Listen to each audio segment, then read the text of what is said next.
I am searching for Americana, tracing the tracks. What is it really causing all these heart attacks? When I'm caught up in the ether, I feel it in the air. There's a feeling in the air that somebody out there cares, somebody there. Questions not where, for we are the music makers. We are the music makers. We are the music makers.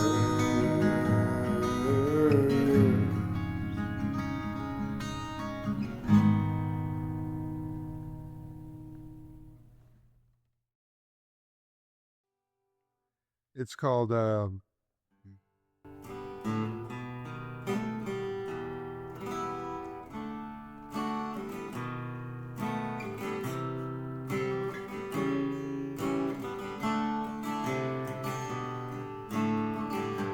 Every river crumbles.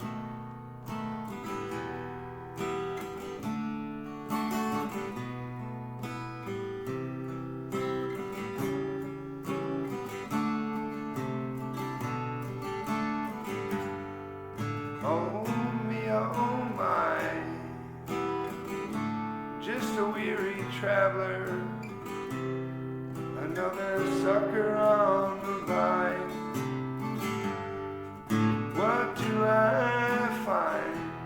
Can travel the world over, there's still no luck in a four-leaved clover.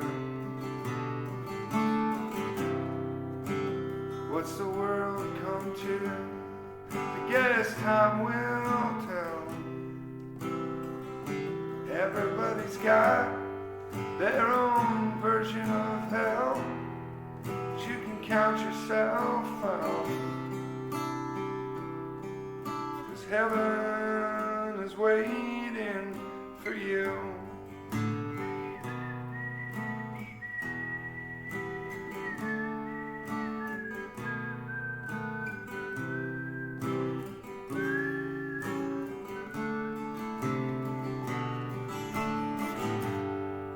Oh me, oh my, I look around the room,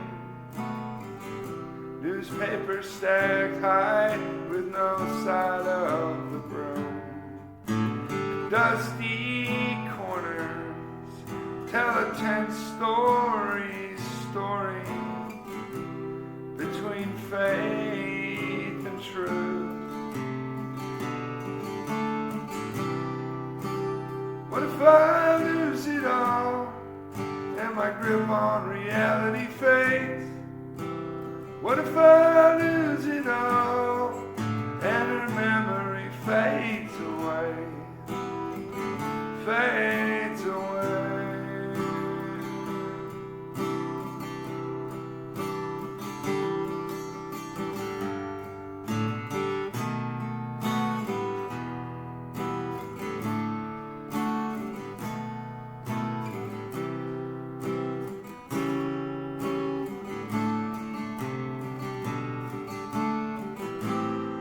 My rosary got mixed up and broke in the wash, so I set it afire on the backyard pyre. Looked down at my rusty wristwatch, looked up at the moon and saw a bird on a wire within the jaws of a great wide sky. Well, every river crumbles, every tide goes from low to high. Everybody gets there in their own good time.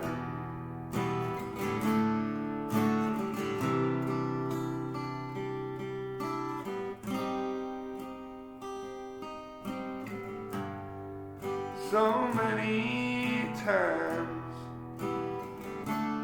stumble over trouble. So many times I've risen rough. So many times. So many times. All right, man. Yeah. There's some unique imagery in Thanks. Yeah. I never thought of a river crumbling before. Hey, isn't that something? Yeah. Sort of apocalyptic, maybe? Or? Do some of your lyrics come to you? You just kind of freelance them, like I don't know what you call it. Yeah, it's almost like because I do that sometimes. Yeah. Stream of consciousness. Yeah, as they call it. You do that? Oh yeah, I do that too. That some of the most inspired lyrics have been that way, where it's just sort of like it's almost like there's something spiritually happening in you where you're just like, okay, I got to write something right now. Yeah. If I don't, I'm going to lose this. Yeah. If this means anything to me, I have to do this right now.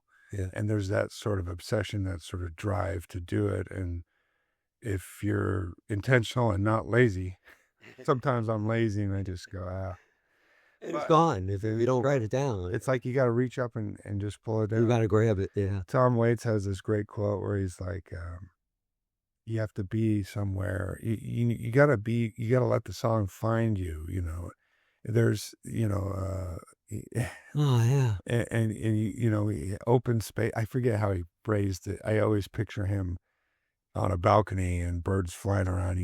The song is gonna come. It's sort of gonna appear. So to speak. Your setting determines how that's gonna be. If you're working on a song in the kitchen, you're gonna find it. He has this great story where he's driving in traffic and a song came to him and he goes, why right now? Because it was the song, it was one of the songs on Mule Variations. It's just a great song. But he was just sort of like dumbfounded, like, really? Right now? How am I supposed to write this down? I think is something he was thinking, He's in his car, but he's like, this is, it's a song, so. Yeah. If he doesn't write it down, he waits. Well, it's not going to be the same. Yeah. You're not going to, yeah. Oh, man.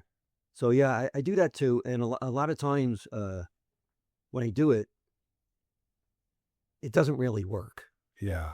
In the form that I wrote. I have to kind of pick things out. Yes. And say, oh, well, that's a chorus. Yes. No, 100%. That's stuff exactly right. Yeah. And then I got to kind of, but a lot of stuff starts like that. I've been finding that I've been doing that more and more. Yeah. Whereas back when I look at my songs and I go, I got to change this. Obviously, I was just being lazy and not tweaking it. I just wanted to move on. Nowadays, I'm like, this line has to mean something more than just a rhyme. And by the way, Sean, you repeated a word, you rhymed a word with the same word that was 2 lines up. Yeah. What are you doing?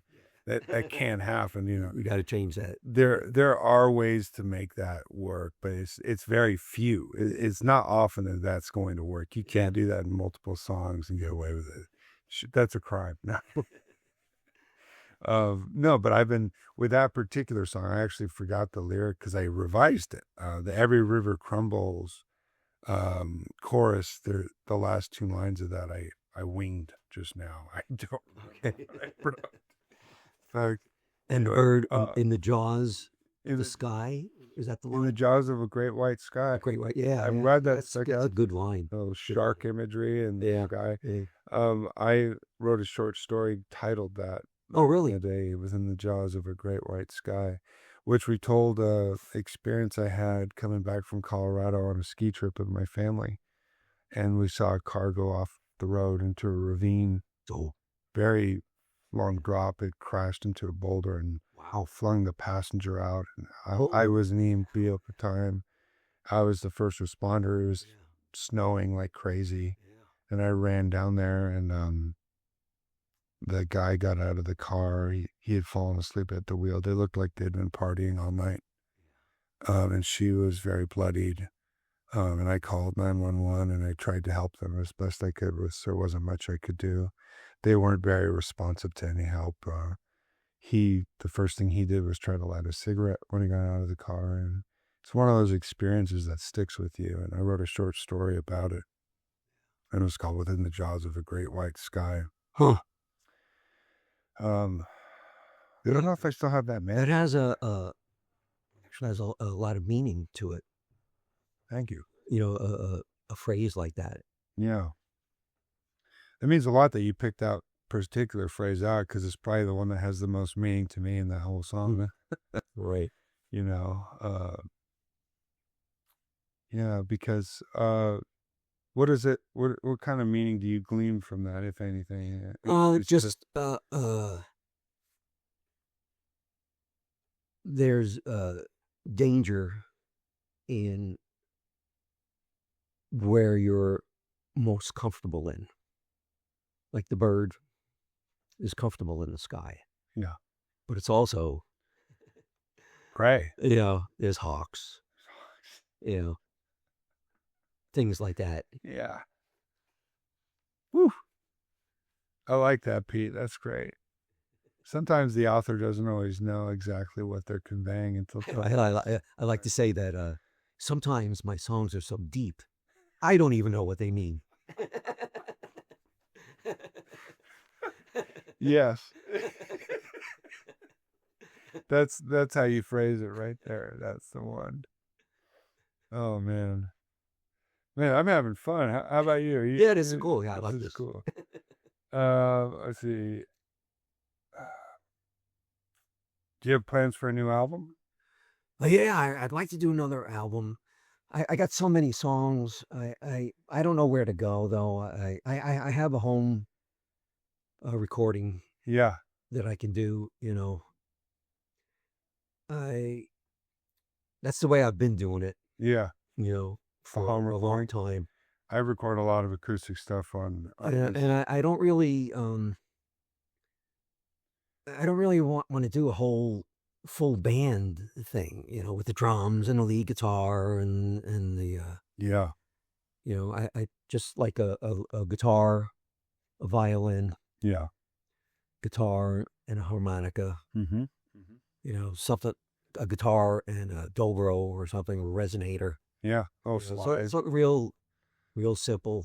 Sparse, minimalist. Sparse, yeah. You ever hear that album Nebraska by Bruce Springsteen? Yeah.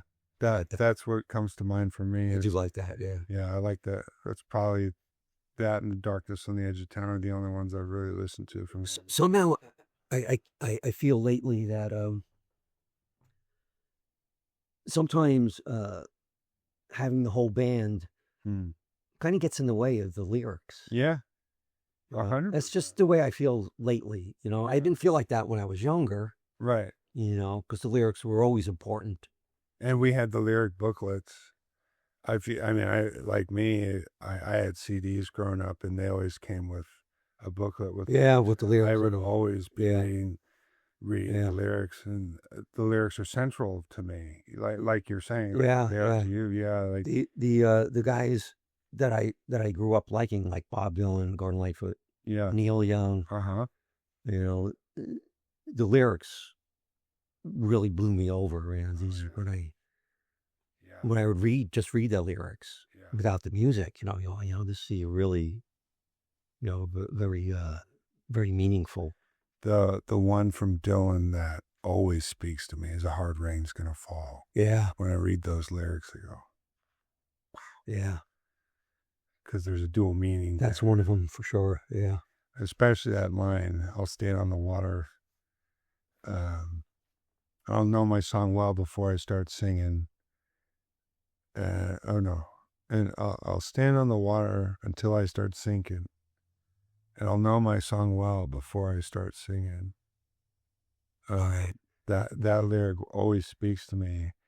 To me, that lyric means it's inevitable that if I stand on the water, I'm going to sink.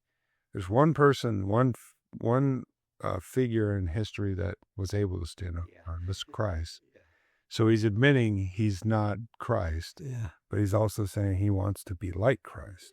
That's how I try to get close. He wants to get close until he starts thinking and you know and know his song well before he starts singing. He wants to write a song that embodies meaning or whatever, however you want to phrase it. And great song. Great song. Neil Young, of course, Gordon Lightfoot, Jim Croce. San Diego man himself, Is he from San Diego? Yeah, there's a spot called Croce's out there. I know there's a restaurant. That's I think his wife started. Yeah. I didn't know he was from San Diego. I didn't know that. He was either... I should have shown to myself for not knowing. He's either from San Diego or he moved there. Moved there for a little bit. That may be. Yeah. It might be more of that, I don't... Because he seems to me more like a Chicago. Yeah. On the south side of town. I always thought of it. That does make more sense. Let's go with that. He moved there from Chicago, But Croce had... But the truth is, I don't know. Yeah. I never really studied his biography or anything. I didn't either. I did love his music, though. But he's a short career, man, Short career, Cancer. What a shame. Yeah, very sad. I thought it was a plane crash. Was it? Oh, shit. He's cancer? We got to fact check this. Don't fact check. Don't. Look, we're just spitballing here. Yeah. That's and let me say like a little bit later on, John Prine. It blew me away. Man. Oh yeah, the way he can put songs together, and he was very prolific. He can make you laugh. He can make you cry. He can do everything. All the emotions. He could in one song. Yeah. Can go right through them. Crazy. Jimmy was talking in depth about John Prine. I think that's Jimmy's favorite artist. He's probably my biggest. I'd have to give him my biggest influence. When did you start writing songs? When I moved out of New York to San Diego, because I just moved to San Diego. I didn't really know anybody. Yeah. I moved there to go to school. Yeah.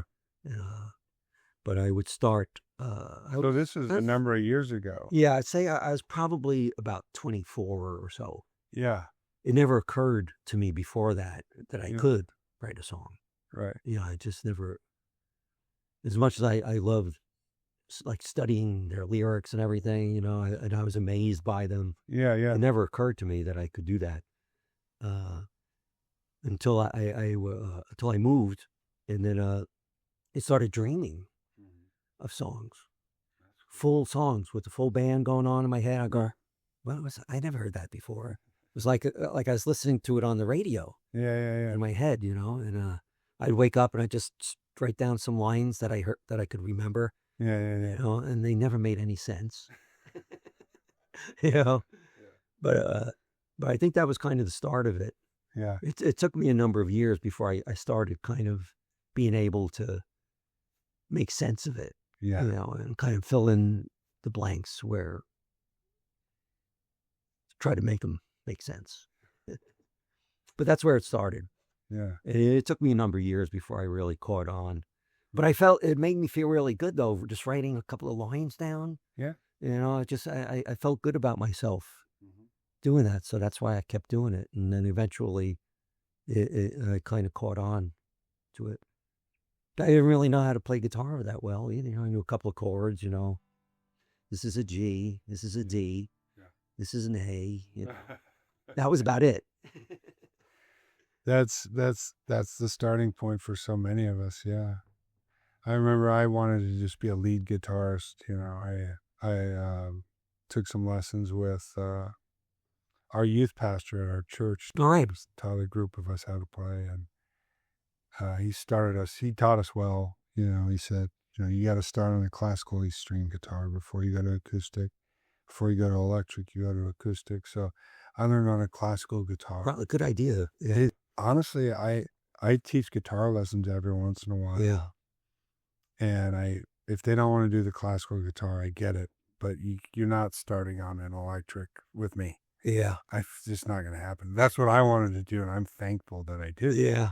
You need to build calluses. You need to build discipline. The nylon string guitar is a good way to begin. Yeah. I think. Yeah. That's what I tell people too. Yeah.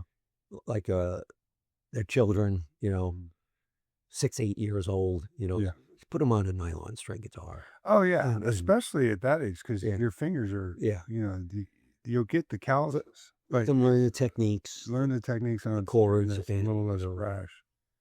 Yeah. Yeah. Yeah, and eventually I got to the electric, and I played lead for a long time. And what kind of electric? I had Ibanez. Is it? No, that's a Gibson. That's Josh's, my housemate. But that's a cool guitar, isn't it? That's my Kelly. Kelly Pelly. You want to see my Alexa? Michael Kelly is a guitar manufacturer. He's a guitar maker. So it's a Telly body, but Michael Kelly is the maker. Oh, okay. I see. Kelly Telly. Yeah. That's great. So what kind of leads were you doing? What was your, Jerry Garcia? Or? I discovered Jerry and the Dead later. My go-tos were Jimi Hendrix, a guy named Omar Rodriguez. He's in a band called the Mars Volta. He was kind of who I modeled my lead playing after. He was kind of like a fusion jazz, rock, punk, post-punk band. It was, I don't know how to describe that. A lot of folks, from the Stooges to John McLaughlin and the Mahavishnu Orchestra. John McLaughlin was another one I studied, and later I discovered he was a big acoustic guitarist after he left the Mahavishnu Orchestra and the jazz fusion scene. But his playing on Miles Davis's album, Bitches Brew, and there's a song called John McLaughlin on that album. He's a great, phenomenal guitarist. There was a lot. Jaco Pastorius, who played bass, was also someone we studied. Pete Townshend's leads. And I was also very much into the punk and hardcore scene back then. Okay. So I liked a lot of drop D sort of stuff and trying to write riffs more than lead. But, and there, honestly, there isn't a whole lot of lead guitar work in punk rock music. Both guitarists are, or in metal music, both guitarists are typically both playing lead guitar. Okay. But I kind of branched away from that in 2010 and started doing my own thing, writing songs and releasing them on Bandcamp. Let's see what we got here. So you're working on a new album. Yeah. I would like to get a new one. You just working on that. Where to record it is I can't make a decision on that because I'm kind of old too. You know Jimmy Coppins? Jimmy Coppins. He does the No. He does the Commodore. I don't know his last name. Okay. Well, Jimmy and Annalisa. Jimmy has a recording studio. Yeah. Which I was told, and I am considering. And the other thing is, I'd like to make an album, but what direction do I want to take it in? Because I'm thinking sync. Yeah. Really. Sync is really the only outlet. Oh, that's sync.com? No. Sync, getting your songs into a movie or TV show. Oh, yeah. Or something like that. Yeah. That's the only path. Uh-huh. I shouldn't say the only path, but it's the only realistic kind of path. Yes. For songwriters and musicians today. Right. Because the recording industry is so closed.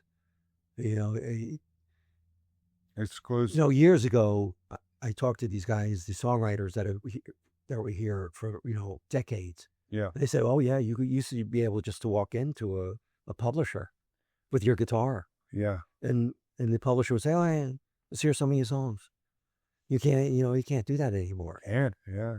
So you got to register your songs with BMI, and I mean, there's so many hoops and ladders, and they and the record companies, they're so ingrained. They have their own musicians, their own songwriters, and that's it.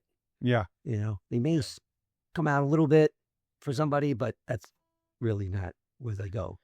Right. So it's that's why I have to be happy with measuring my success as being among other songwriters. Yes. So I write songs. I hang out with songwriters. I play my songs out. I have songs on Spotify and all that kind of thing. So I have to say that, okay, this is success. This is success. This is how good it's probably going to get. And it's pretty good. And it's fine. I like it. What does Americana mean to you? Yeah. Well, the obvious, I guess, would be a little bit of country, a little bit of folk, a little bit of blues, a little bit of rock, Right. I don't know. Right. A little bit of, I guess, a little bit of everything, but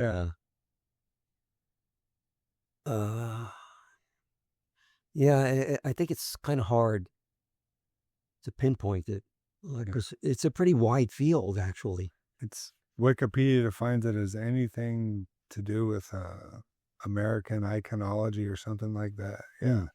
So but it's also a genre. It's not country. Yeah. And it's not rock. And it's not folk. What else do we have? Then it's Americana. It's Americana. And it's not blues. Yeah. It's all of those things. Yeah. Sort of thing, yeah. Well, let's hear one more song, Pete, and let's call it. What do you say? Sure. What do I got? Let me finish with this one. I like this one. I'm trying Sea of Grace. I like playing this one.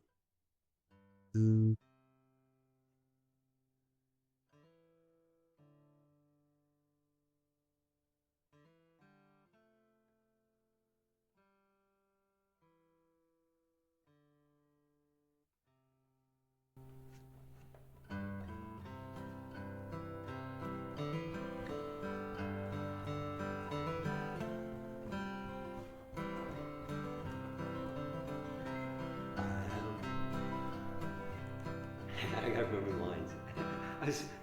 I try so hard to get that beginning right. Perfect. So.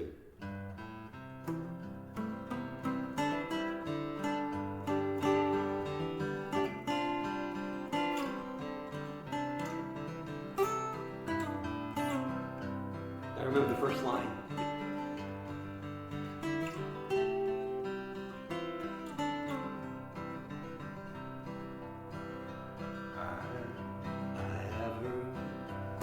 Our Father's plea as I walk with His Son to the edge of the sea, where the wind kisses the shore.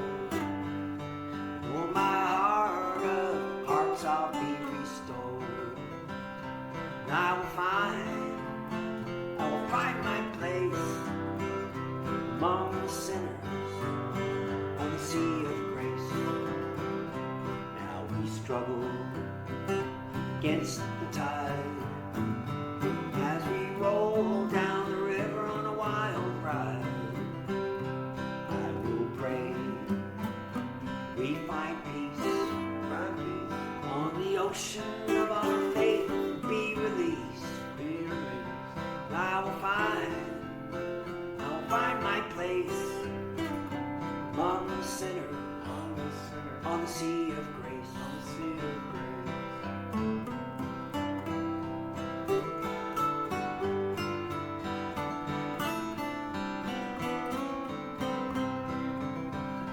I will take what I am given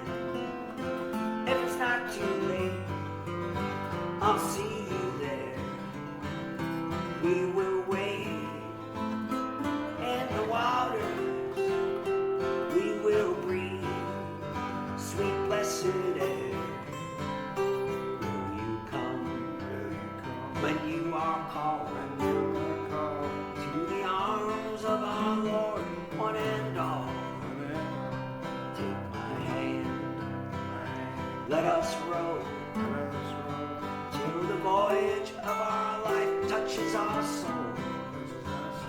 Now I'll find my place among the sinners on the sea of grace.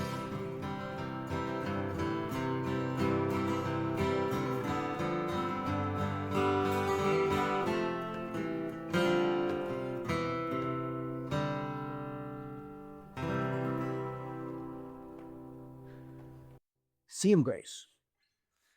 That was Sea of Grace by Pete Erlandsen himself. Pete, thank you. Hey, man, for joining us today. It was a lot of fun, right? I really enjoyed this. It was pretty cool. I appreciate that. Yeah, I did too. So thanks, guys. I've been Sean McLaughlin, Pete Erlandsen. Nice pride.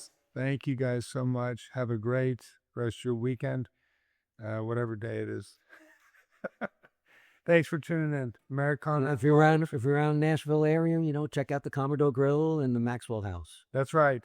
Check them out. Write a song. Be you. You know what I mean? Be creative. Find something to be creative about. It's really good for the soul.